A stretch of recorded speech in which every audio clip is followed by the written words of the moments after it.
والملائكة المقربين على سيد المرسلين محمد وعلى آله وصحبه الطيبين الطاهرين اللهم لا سهل إلا ما جعلته سهلا وأنت يا حي يا قيوم تجعل الحزن إذا شئت سهلا اللهم أكرمنا بالإخلاص في النية والقول والعمل.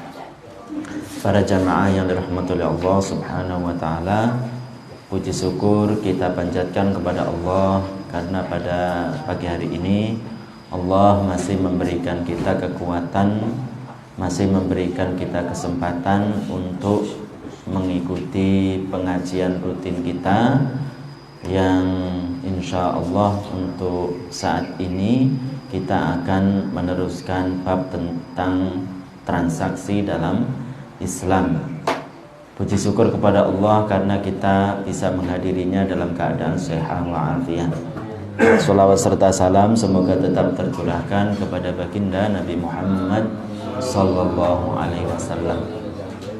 Para jamaah sekalian, sebelum kita mulai pengajian kita, mari kita membaca suratul Fatihah yang tujuannya yang masih hidup semoga Allah Subhanahu wa taala mudahkan urusannya dan digampangkan, dimudahkan, diluaskan rizki yang halal dan barokah.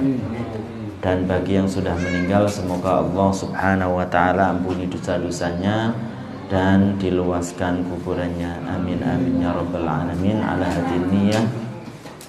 Al-Fatihah. A'udzu billahi minasy syaithanir rajim. Bismillahirrahmanirrahim. Alhamdulillahi rabbil alamin. Ar-Rahmanir Rahim. Maliki yaumiddin. Iyyaka na'budu wa iyyaka nasta'in. Ihdinas siratal mustaqim. Siratal ladzina an'amta 'alaihim ghairil maghdubi 'alaihim waladdallin. Amin amin. Kemudian juga sebelum kita memulai dars kita ini, kita hadirkan niat yang ikhlas karena Allah Subhanahu wa taala. Kita niatkan kita menghadiri majelis ini untuk menjadi bekal kita hidup di dunia dan di akhirat nanti, dan menjadi ladang bagi kita untuk kita persiapkan untuk hari kematian. Maka dari itu kami ingatkan kepada para jamaah sekalian untuk selalu menanamkan niat yang baik ketika kita mau berbuat baik, terutama kita ingin mengaji. Para jamaah sekalian yang dirahmati oleh Allah Subhanahu wa taala, kita akan melanjutkan kajian kita tentang transaksi apa saja yang diperbolehkan dan transaksi apa saja yang tidak diperbolehkan. Kemarin kita menjelaskan tentang sedikit transaksi yang tidak diperbolehkan. Jadi orang yang melakukannya itu mendapatkan dosa kalau ia lakukan. Di antaranya adalah menjual sesuatu yang belum ia terima. Kemarin kita sudah jelaskan. Kita akan melanjutkan tentang menjual sesuatu yang tidak masuk dalam kepemilikannya, itu ya. Termasuk perkara yang haram untuk dilakukan dalam transaksi itu apa? Menjual sesuatu yang tidak masuk dalam kepemilikannya. Jadi memang barangnya tersebut itu barang yang bukan menjadi kepemilikan. Seperti apa? Seperti orang yang merdeka. Dalam Islam, orang yang merdeka itu tidak boleh diperjualbelikan. Tidak boleh diperjualbelikan kecuali kalau dia itu adalah seorang hamba. Dalam Islam itu ada namanya hamba sahaya. maka hamba sahaya ini bisa diperjualbelikan. Jadi kamu mau berapa ini orangnya, umpamanya hamba sahayanya dari Eropa ataupun dari Afrika, dia kuat umpamanya membawa barang sekian kilo umpamanya seperti itu, kamu mau berapa? Dalam Islam itu ada seperti itu, dia budak hamba sahaya, maka bisa diperjualbelikan. Tapi kalau orang merdeka seperti kita itu tidak boleh diperjualbelikan, karena memang itu tidak menjadi kepemilikan, tidak seperti barang. Kalau hamba sahaya itu dalam masalah ini itu seperti barang, begitu. Kemudian juga seperti juga tanah yang tidak bertuan. Dalam Islam itu ada namanya al-mawat. Jadi tanah yang tidak bertuan, tidak ada orang yang memilikinya. Dulu dalam kehidupan Islam itu ada namanya al-mawat. Biasanya berupa hutan begitu, belantara. Bisa berupa hutan belantara. Maka kalau dulu itu bisa dikatakan menjadi milik seseorang dan sah untuk diperjualbelikan kalau dia itu memberikan tanda bahwasanya lahan ini adalah lahan yang ia miliki. Dengan cara apa? Bisa juga dengan cara membersihkan, kemudian dikasih pagar. Bisa saja tanah tersebut yang awalnya itu tidak beraturan, kemudian siap untuk dibajak karena sudah bersih. Berarti tanah tersebut itu adalah tanah yang sudah ada tanda, itu menjadi kepemilikannya. Jadi dulu ada hutan belantara begitu, tidak pernah keurus. Kemudian apa? Kemudian ada seseorang umpamanya, ada seseorang menawarkan hutan tersebut. Jadi ini 1 hektar dari sini sampai ke sana, dari arah sana itu 1000 meter, kemudian ke kiri 1000 meter, itu saya jual ke kamu. Padahal belum ada tanda-tanda menjadi miliknya. Menjadi tanda pemiliknya itu bisa dengan cara dipagar. Jadi bukan dibiarkan begitu saja, karena memang hutan itu tidak ada tuannya, tidak ada kepemilikannya, bisa dimiliki. Kemudian sah untuk menjual, itu harus ada tanda-tanda kepemilikan. Tanda kepemilikan itu bisa dibuat pagar ataupun dibersihkan semuanya, berapa begitu, berapa hektar ini yang mau dijual saya bersihkan, itu berarti menjadi kepemilikannya. Awalnya tidak ada tuannya, kemudian dia ingin menjual, supaya sah harus menjadi miliknya dulu. Caranya menjadi miliknya dulu harus ada tanda-tanda kepemilikan. Di antaranya adalah dengan membersihkan ataupun membuat pagar, baru kemudian bisa ia untuk menjualnya, karena itu menjadi miliknya. Jadi ada dalam aturan Islam itu dulu seperti itu. Tanah yang tidak bertuan itu namanya al-mawat. Lah itu bisa dijual, harus menjadi miliknya. Cara menjadi miliknya diantaranya adalah dengan ada tanda-tanda kepemilikan, yaitu bisa dipagar, bisa juga dibersihkan, kan beda dengan yang lain, baru kemudian bisa ia untuk menjualnya. Kemudian yang berikutnya, haram juga menjual barang yang tidak ditentukan. Menjual barang yang tidak ditentukan, seperti umpamanya perkataan begini: aku jual kepadamu salah satu dari 2 pakaian ini. Aku jual kepadamu salah satu rumah ini. Rumah saya kan banyak ini, udah saya jual salah satunya. Nggak sah. Nggak sah itu. Udah, yang mana tidak tentu, entah yang ini atau. Bisa sah menjualnya kalau ia tentukan. Kayak umpamanya ini rumah saya yang ada di Blok M, yang ada di alamat ini, udah kamu lihat sana, kemudian kamu kalau cocok silakan beli, saya jual. Baru kalau begitu sah. Tapi kalau sekian banyak rumahnya kemudian dijual kepada seseorang, udah saya jual salah satu dari rumah saya, terserah kamu yang mana, itu tidak sah. Kecuali kalau umpamanya nanti dia itu ya udah saya lihat dulu, kemudian nanti kalau saya cocok yang mana, maka nanti yang cocok ini akan saya beli dari kamu. Kemudian setelah dia keliling, kemudian memeriksa rumah yang banyak, ternyata ada yang cocok. Jadi yang awal itu belum akad jual beli, hanya ingin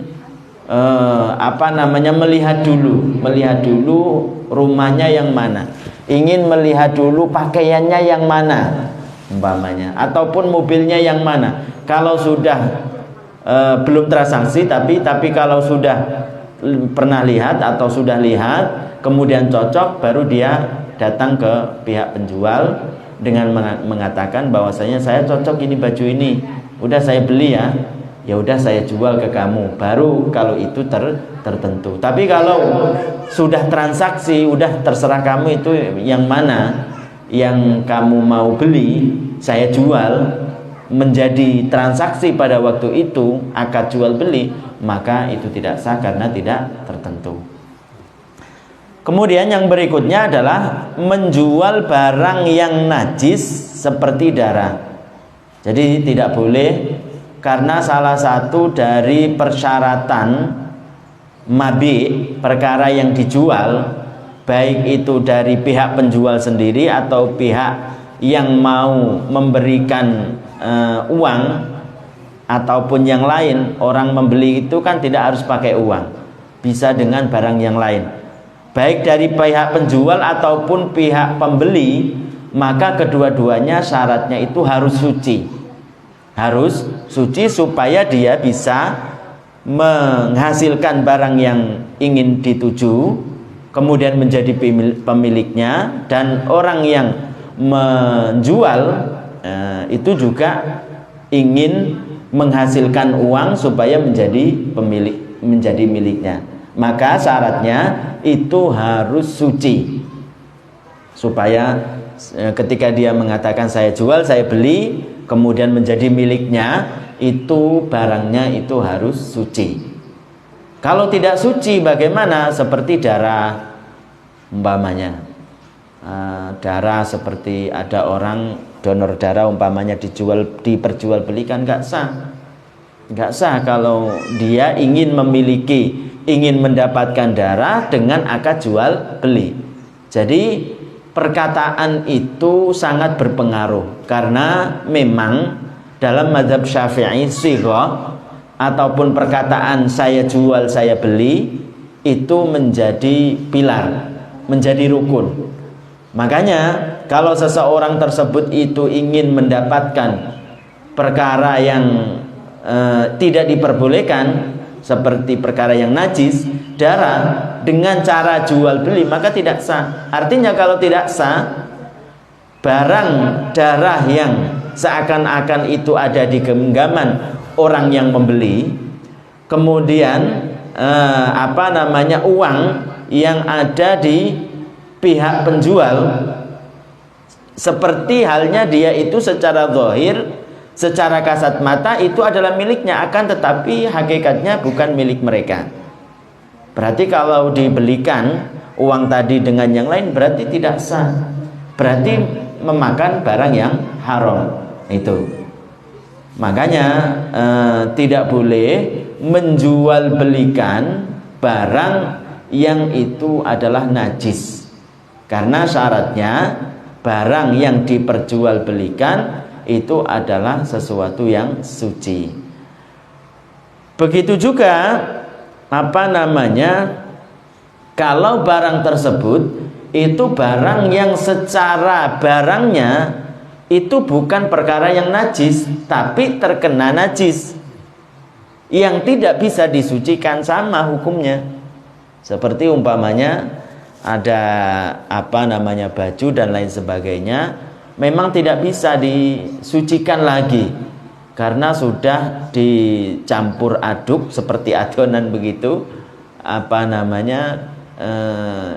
bajunya itu dengan darah dan lain sebagainya. Tidak bisa, atau dengan air kencing dan lain sebagainya. Tidak bisa sudah tidak bisa untuk dibersihkan. Seperti itu juga yang kemarin kita jelaskan, itu adalah minyak yang masih mencair, belum membeku begitu kan, kecampuran najis. Asalnya kan suci, itu asalnya suci. Maka kalau kecampuran barang yang najis itu tidak bisa disucikan, maka tidak boleh diperjualbelikan. Jadi sama hukumnya, perkara tersebut asalnya suci, minyak, kemudian tercampur dari perkara najis yang tidak bisa disucikan, maka hukumnya seperti perkara yang najis barangnya. Kemudian berikutnya, tidak boleh juga menjual setiap minuman yang memabukkan, seperti khamar, nabidh, sesuatu seperti kurma atau lainnya yang direndam di air untuk beberapa waktu, yang memabukkan. Begitu juga spiritus, karena ia najis, tidak boleh diperjualbelikan. Tidak boleh juga menjual setiap minuman yang memabukkan apapun itu. Khomer itu dikatakan khomer karena itu terbuat dari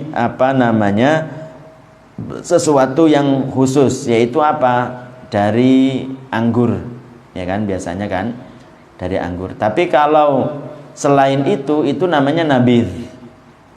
Kalau ada proses-proses tertentu, bisa kurma kemudian direndam begitu, kemudian setelah itu sampai mengeluarkan begitu, maka kalau seperti itu namanya nabidh. Artinya kalau sudah menjadi nabidh, itu haram untuk diperjualbelikan, itu najis. Lah nanti ini bisa suci lagi kalau dibiarkan beberapa waktu sampai rasanya itu masem, meskipun dikit, itu menjadi beralih dari awalnya itu suci, kemudian najis, kemudian suci lagi. Itu namanya ihalah, yaitu proses yang awalnya itu suci, kemudian menjadi najis karena menjadi memabukkan dengan proses-proses tertentu sehingga menimbulkan suara seperti itu, kemudian dibiarkan tanpa dicampuri apapun sampai beberapa waktu, sampai rasanya itu masam, maka itu menjadi cuka. Kalau sudah menjadi cuka berarti menjadi halal lagi, begitu. Jadi boleh kalau seperti itu.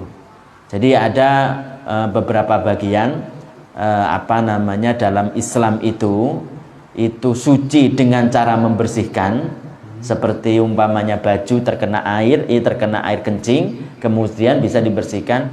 Ada juga yang dengan cara ihalah, jadi memasuki beberapa fase, seperti itu tadi, kurma kemudian direndam. Itu awalnya itu sebelum nyampe pada tahapan yang berbunyi itu, yang kalau ada istilahnya buih, ya, sampai ada buihnya itu, sampai ada buih. Kalau tutupnya itu dibuka kemudian keluar, kalau sudah ada seperti itu, maka yang kurma yang rendaman tadi awalnya suci, kemudian sampai fase itu, fase di mana ada buihnya, kemudian tutupnya kalau dibuka kemudian keluar, itu tahapan itu adalah tahapan yang najis. Maka tidak boleh tahapan ketika itu diperjualbelikan. Bagaimana caranya supaya menjadi suci lagi?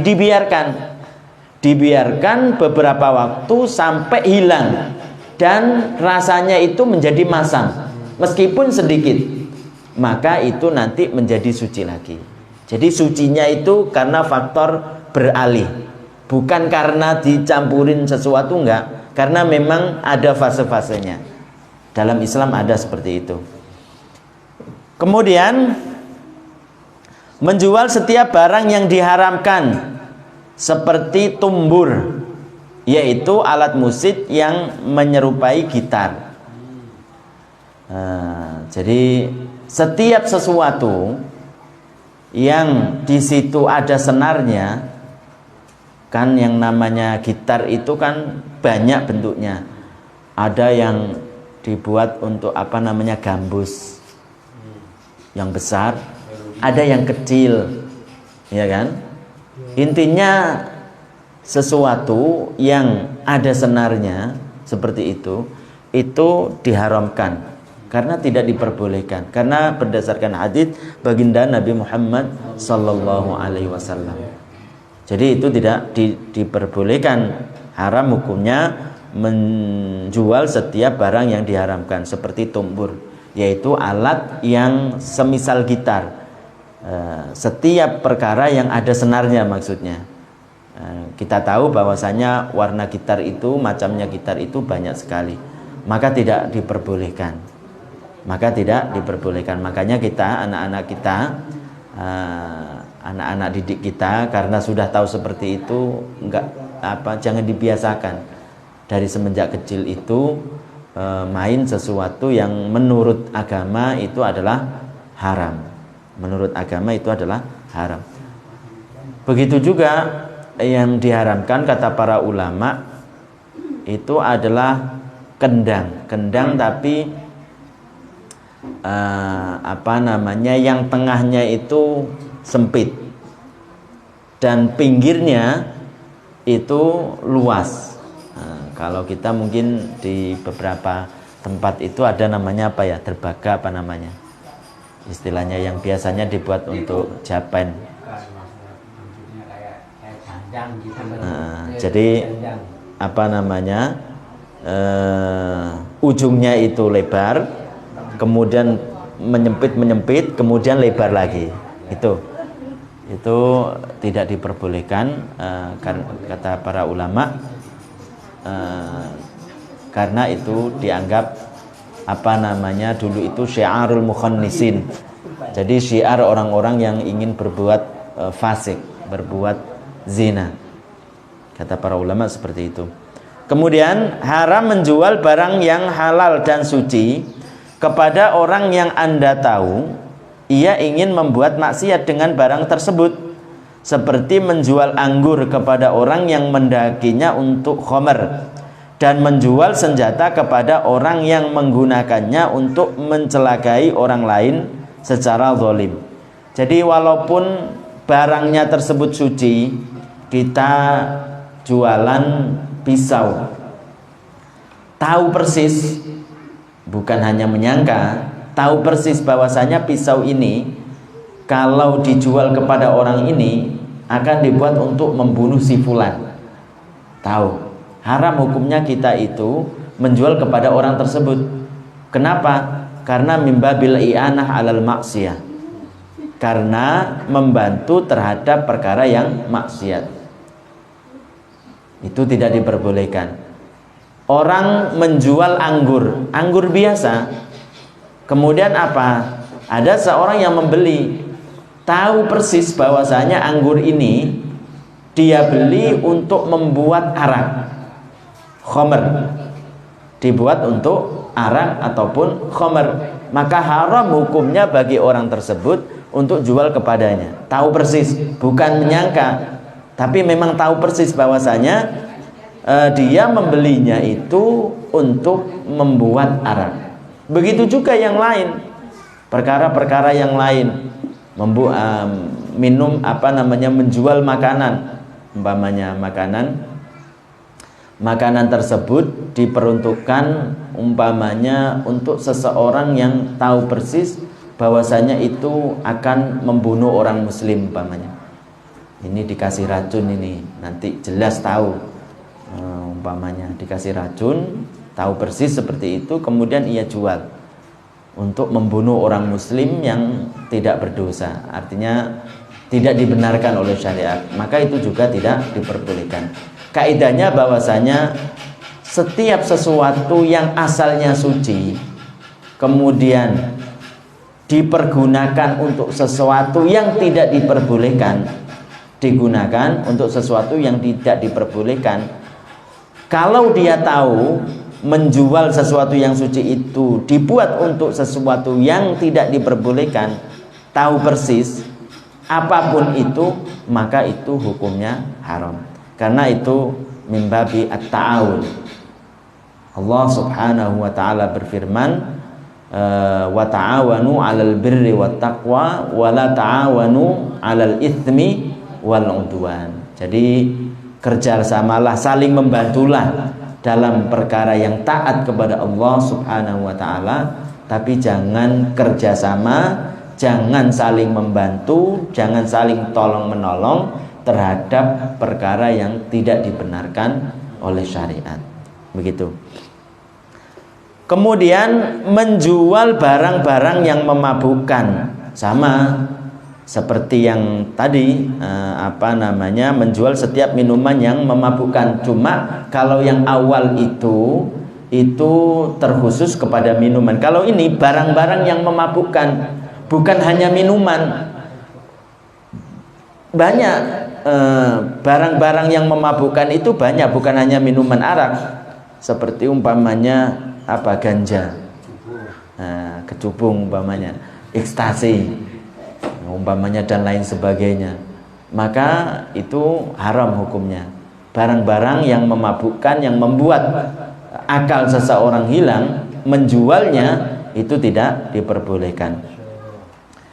Kemudian juga tidak boleh menjual barang yang ada cacatnya tanpa menampakkan cacatnya, yakni tanpa menjelaskan cacatnya, dan pembeli memiliki hak khiyar membatalkan jual beli dan mengembalikan barang kepada segera ketika ia mengetahui cacat tersebut. Jadi ketika seseorang menjual HP, menjual mobil, menjual TV, menjual yang lain, motor dan lain sebagainya, ada cacatnya, kok ia jual? Kemudian tidak dijelaskan HP-nya ini setelah 2 jam itu kadang blank, mati, enggak dijelaskan. Kemudian ia jual, maka itu hukumnya haram, maksiat. Dan bagi orang yang membeli, ketika ada cacat seperti itu dalam hukum Islam tidak dijelaskan kan tadi, maka boleh bagi orang yang membeli itu untuk mengembalikannya meskipun sudah jual beli, tapi langsung. Artinya kalau tahu cacat seperti ini, maka jangan ditunda-tunda lah, besok aja, nggak boleh kalau seperti itu. Jadi harus dikembalikan dengan cara langsung dikembalikan. Artinya langsung itu ya bukan berarti ketika dia makan kemudian atau ketika sholat atau makanlah tahu bahwasanya HP ini kok blank umpamanya, baru beli, kemudian udah makannya langsung dia lari padahal masih makan. Bukan seperti itu maksudnya, masih makannya tetap dilanjutkan biasa. Artinya jangan ditunda-tunda tanpa ada pekerjaan yang doruri, sesuatu yang memang harus ia kerjakan, tidak langsung ia kembalikan. Karena kalau umpamanya dia kembalikan tapi ditunda-tunda, bagi pihak penjual boleh untuk menolaknya. Tapi kalau dalam Islam seperti itu tidak dosa, artinya seperti itu. Tapi kalau tadi ketika jual beli tidak dijelaskan cacatnya, bahwasanya ini 2 jam mati begini, kemudian dijual, kemudian oleh pembeli ketika nyampe di rumah tahu ada cacatnya seperti itu, kemudian boleh bagi si pembeli ini untuk mengembalikannya. Dan kalau yang penjual itu menolak, maka tidak boleh, akhirnya bermaksiat kepada Allah Subhanahu wa taala. Jadi harus dijelaskan, dijelaskan. Lah Ustadz, tapi kan kalau dijelaskan jadi murah umpamanya. Lah itu kamu milih murah, halal atau mahal tapi haram. Kalau dia nerimanya gimana? Hah? Maksudnya dia setelah dia nerima barang terus ada yang cacat tapi dia menerima gimana? Oh ya, beda lagi kalau sudah dijelaskan berarti. Maksudnya tidak dijelaskan tapi dia setelah nerima barang dia tahu cacat tapi dia nerima gimana? Iya, maksudnya tahu dia tahu cacat seperti ini. Ya, apa namanya, proses seperti yang kita jelaskan tidak berlaku bagi dia. Artinya kalau sudah tahu bahwasanya itu adalah perkara yang cacat, memang sesuai dengan apa yang terjadi, artinya cacatnya adalah tadinya blank, kemudian tahu cacatnya bahwasanya itu adalah blank, bukan cacat, dia tahu cacatnya itu adalah tergores, dia beli aja, tapi nyatanya yang HP itu blank, tidak tahu seperti itu beda lagi. Tapi sesuai dengan tahu bahwasanya itu sesuai dengan HP cacatnya apa begitu. Bukan beda dengan apa yang ia ketahui tadi. Maksudnya begini Ustaz, dia beli, kalau nerima mah terserah ente. kan maksudnya dia kan beli, yang menjual tuh nggak kasih tahu. Tapi dia tahu. Enggak, maksudnya belum tahu. Setelah itu dia berapa hari kemudian tahu kok itu jadi cacat, tapi dia tetap menerima gimana?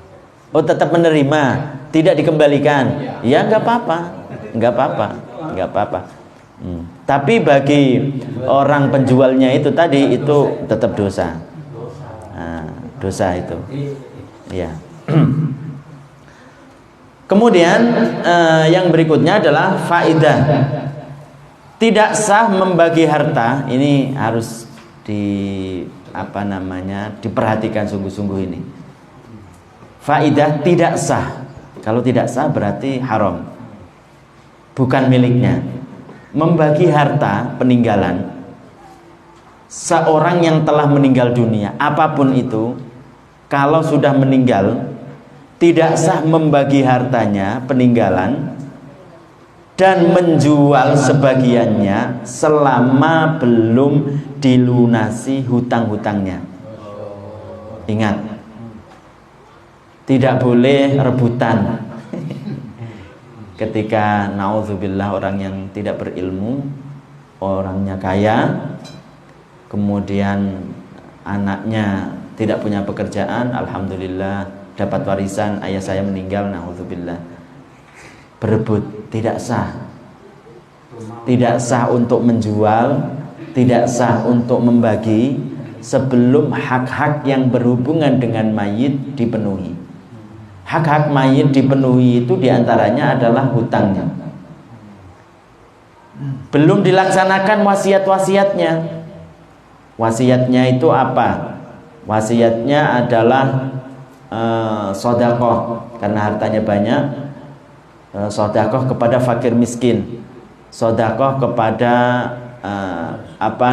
orang-orang yang memperjuangkan agama Allah Subhanahu wa taala. Wasiat-wasiatnya seperti itu. Nah, kalau ayah meninggal nanti yang rumah yang sana itu, rumah kita kan 1.000 umpamanya. Yang satu itu dijual nanti kalau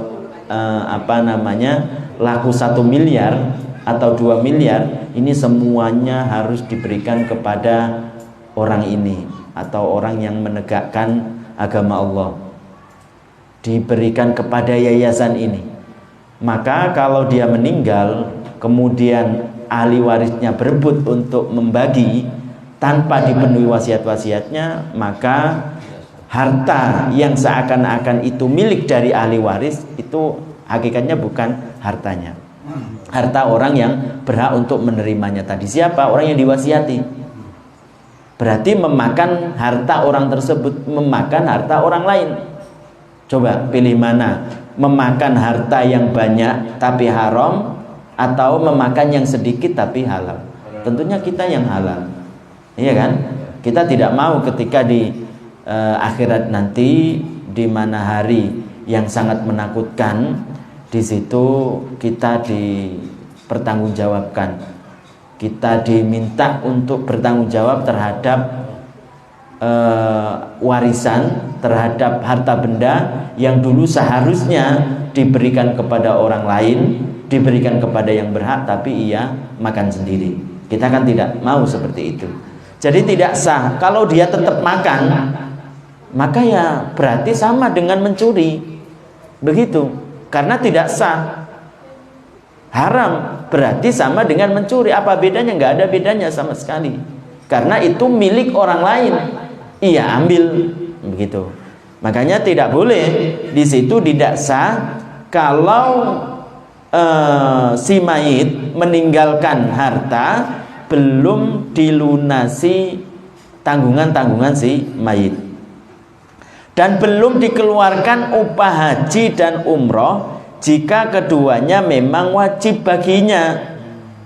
Nah, kalau dalam mazhab Syafi'i umroh itu kan wajib bagi yang mampu. Haji seperti halnya haji bagi yang mampu.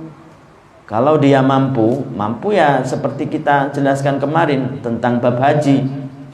Jadi ada harta yang bisa mengantarkannya ke Mekah dan mengembalikannya ke rumah. Lebih dari makanan pokoknya itu dibuat untuk orang yang wajib dinafkahi. Kemudian juga untuk orang yang wajib dinafkahi itu siapa? Perinciannya itu diantaranya adalah anak-anaknya yang masih belum balik, kemudian atau orang tuanya yang miskin. Itu adalah termasuk orang-orang yang wajib untuk dinafkahi. Lebih dari itu, ada biaya untuk itu, begitu. Tidak hanya biaya untuk mengantarkan pesawat dengan pesawat kemudian mengembalikan, bukan itu saja yang dihitung, juga ada yang ditinggalkan untuk orang-orang yang wajib ia nafkahi. Pakaian-pakaian untuk orang-orang yang wajib dinafkahi. Kemudian ada rumah-rumah yang untuk wajib orang-orang yang ia tinggalkan. Kadang rumah itu kan bukan rumah sendiri. Rumah apa? Rumah kontrakan umpamanya. Tapi ia wajib dinafkahi oleh orang itu. Maka biaya itu juga dihitung. Untuk apa? Untuk membayar kontrakan itu. Kalau dihitung semuanya ternyata nggak cukup, berarti nggak wajib. Kalau sudah cukup, bahkan lebih, maka wajib. Orang yang seperti ini, orang yang wajib haji ataupun umroh, kemudian ditunda-tunda kan boleh, nggak berdosa. Kecuali nanti sampai meninggal. Kalau sudah meninggal kok tidak sempat untuk melaksanakan padahal dulunya itu wajib, baru dia berdosa. Maka bagaimana supaya dia tidak berdosa si mayit? Maka ahli waris wajib untuk menunaikan ibadah haji ataupun umrah. Artinya apa? Ada biaya yang diserahkan untuk orang-orang yang menghajikan atas nama dia ataupun mengumrohkan atas nama dia. Begitu dalam Syafi'i begitu. Kalau tidak dilaksanakan, maka tidak sah. Harta yang seharusnya dibuat untuk haji, harta yang seharusnya untuk umroh, maka tidak boleh, tidak sah untuk dimiliki sebelum ditunaikan hak-haknya si mayit. Begitu. Kadang kan ada, apalagi sekarang dia itu kaya raya, kemudian menunda, apalagi gilirannya itu berapa tahun sekali, kemudian keburu meninggal.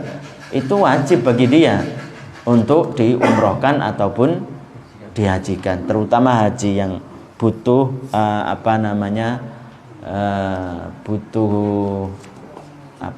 daur ataupun butuh giliran, gitu kan. Gilirannya bukan 1 tahun 2 tahun, kadang 20 tahun 30 tahun, begitu kan. Gitu. Makanya harus ditunaikan kewajiban-kewajiban si mayit ketika hidup. Kecuali jika sebagian dari harta peninggalan mayit dijual untuk menyelesaikan urusan-urusan tersebut. Kecuali kalau menjual hartanya, tadi kan tidak boleh menjual, tidak boleh memberikan untuk menghilangkan hak sebelum ditunaikan hak-hak si mayit, kecuali kalau dijualnya itu untuk memenuhi hal-hal yang seperti ini.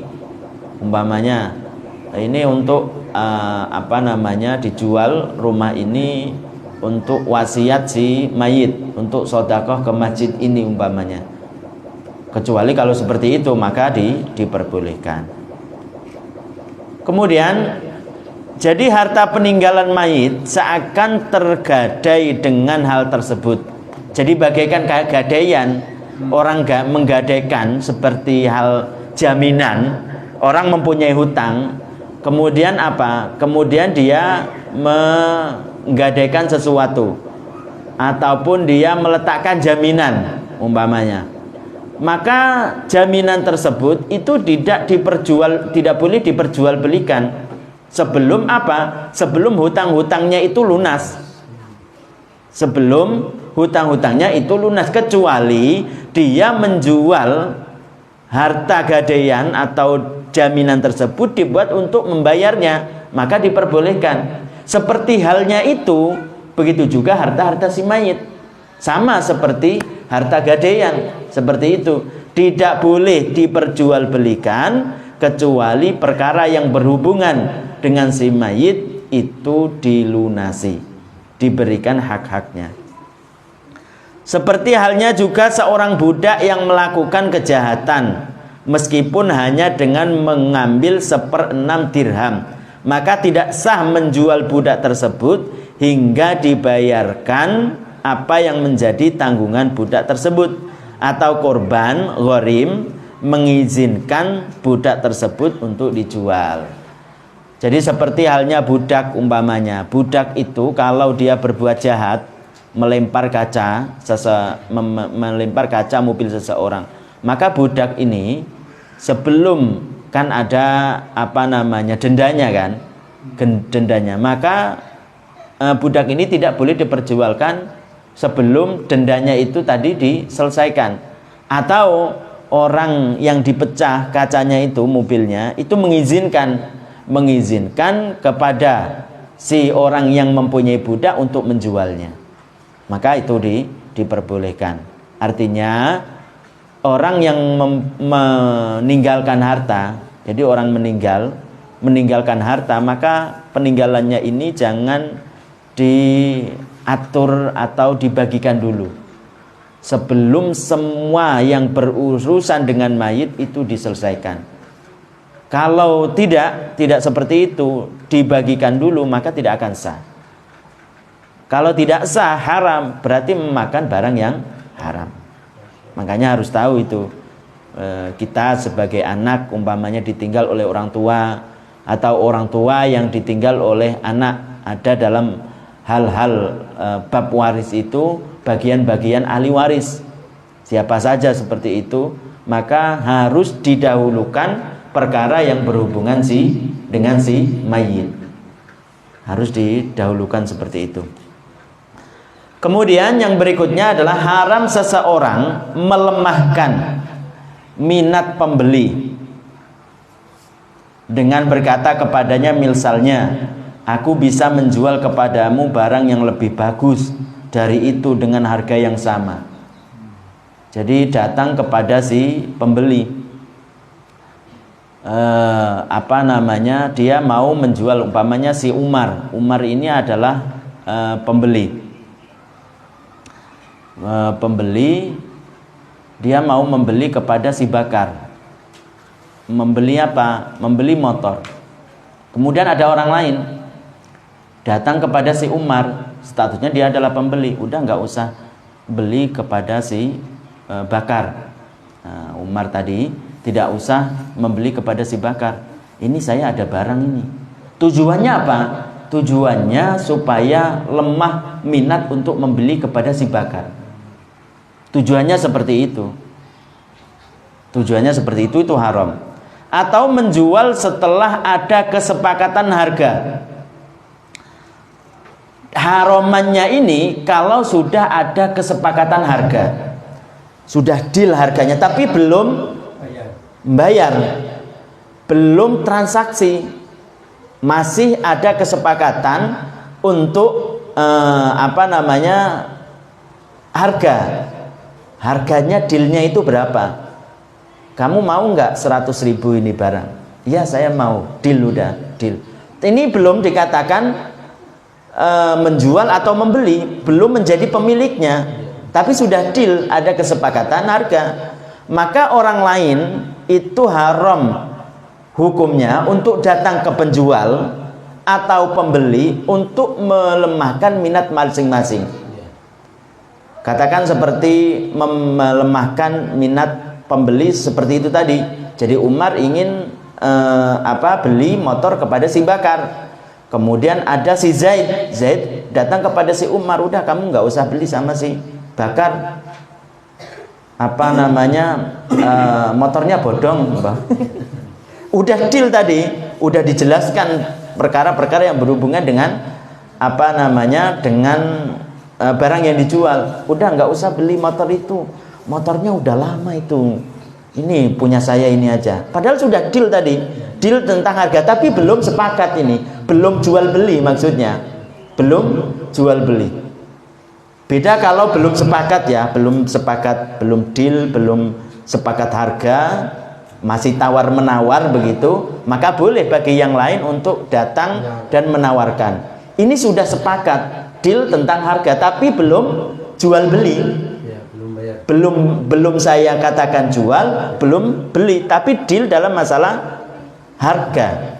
Maka haram hukumnya orang ketiga datang kepada pembeli atau penjual. Kalau penjual kan udah kamu nggak usah jual sama dia, saya aja yang beli dengan harga yang lebih lebih tinggi. Kamu jual berapa itu ke si Bakar? Saya jual 100.000. Udah saya berani 100.000, 100 lebih 1.000 umpamanya 100.000 rupiah. Jadi selisihnya cuma 1.000 umpamanya begitu. Itu hukumnya haram. Hukumnya haram. Jadi haram itu kalau sudah sepakat deal dalam harga, tapi belum jual beli, belum saya jual, belum saya beli. Kemudian ada orang ketiga, gitu. Menjual barang kepadanya atau membeli darinya, dan setelah terlaksana akad di masa khiyar, hal itu lebih parah keharamannya. Dan di masa khiyar itu lebih haram. Artinya apa? Sudah jual beli, udah saya jual, saya beli. Maka kan ini statusnya dalam Islam itu ada masa kayak seperti kita itu mungkin garansi, masa tenggang. Seperti kayak garansi, tapi tidak, karena ada perkara-perkara yang beda. Kayak seperti garansi. Nah, di sini khiyar ini boleh bagi si penjual atau pembeli mengembalikan barangnya, mengembalikan, dan tidak boleh menolak bagi salah satu masing-masing, karena memang dalam Islam seperti itu boleh untuk mengembalikannya. Umpamanya, udah ini saya jual ke kamu, berapa harganya? 100.000 umpamanya. 100.000. Jadi Umar tadi membeli motor kepada si Bakar. Ya udah deal begitu. Kemudian udah saya jual, saya beli. Kemudian gitu. Dia kan kalau khiyarnya majlis, jadi kayak seperti masa garansi. Khiyar itu dalam Islam itu ada 3. Dalam Islam itu ada 3. Ada namanya khiyar majlis.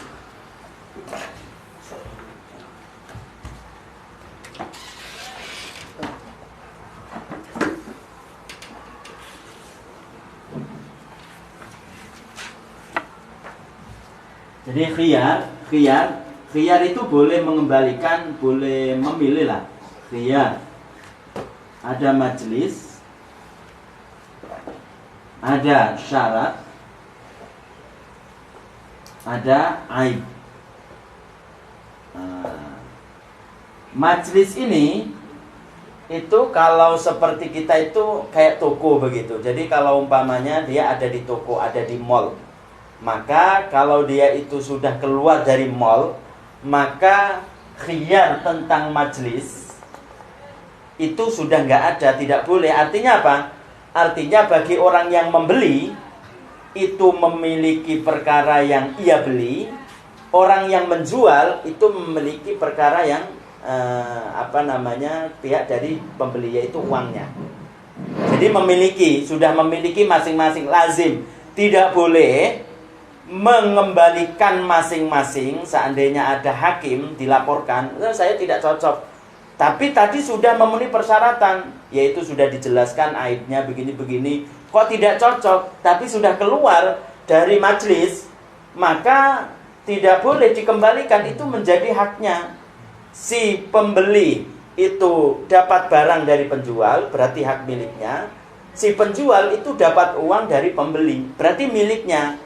Kalau si pembeli tadi setelah meninggalkan toko tidak cocok, padahal sudah komplain, padahal sudah dijelaskan ini aibnya seperti ini, begini-begini, kok masih komplain seperti itu, maka seandainya dilaporkan ke hakim pengadilan, maka dia akan kalah. Dalam Islam begitu. Dalam Islam seperti itu, dia akan kalah. Tapi kalau dia itu masih di majelis, kalau masih di toko, loh, sudah jual beli, udah saya jual, saya beli, kok tidak cocok, boleh bagi dia untuk untuk mengembalikan. Kok si penjual itu tidak terima, umpamanya sudah dijual, dilaporkan ke hakim, si penjual akan kalah.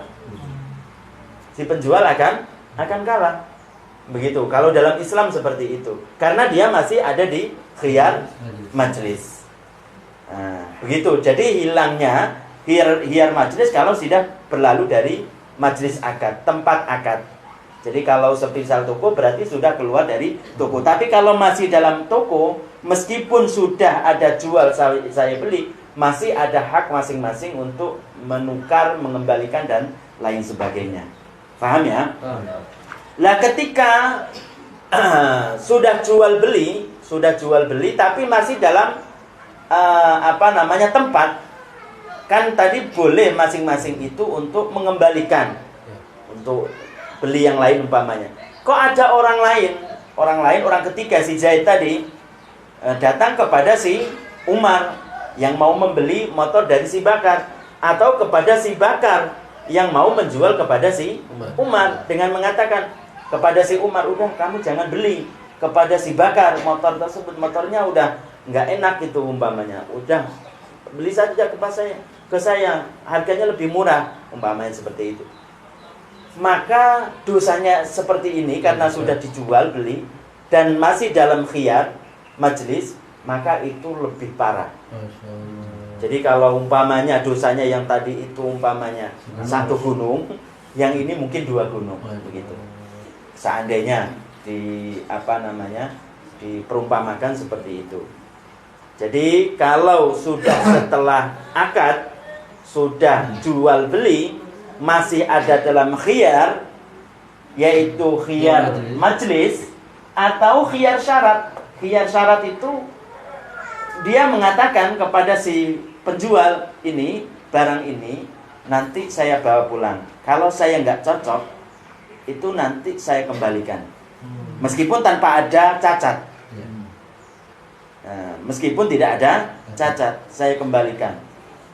Nah, kemudian dia pulang sebelum 3 hari, karena batasnya itu adalah 3 hari.